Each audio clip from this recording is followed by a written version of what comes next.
the global food system must be transformed. It's actually already started, and in most cases, governments aren't leading it.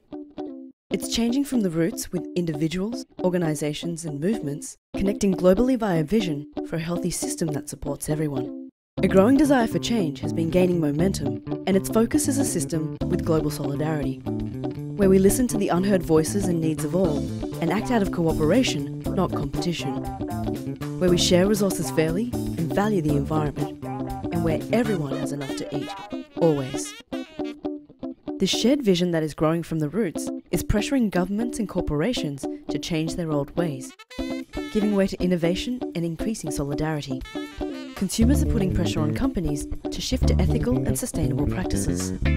Governments are now being forced to intervene on rising food prices, and steps are being taken toward better policies and trade agreements. Whether you work on a local, regional, national or global level, you can be a part of the movement to grow a better future. These are what some of the possibilities look like, but they are just the beginning. New ways of thinking, producing and consuming.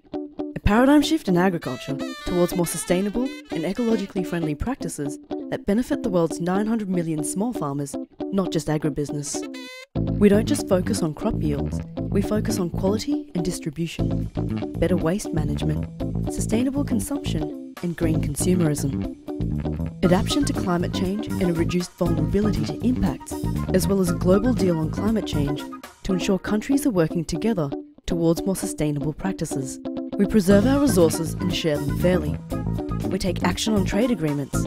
We regulate banks and reform bad policies. We support small-scale, environmentally friendly production methods based on local knowledge. Women are empowered and the door is open for them to join the conversation on land use. We support communities to fight against corporations that are trying to push them off their land. We invest in smallholder agriculture so that communities can support themselves and don't go to bed hungry. How are you and your community impacted by the global food crisis? What are people doing to address these issues in your community? How can you help grow the movement?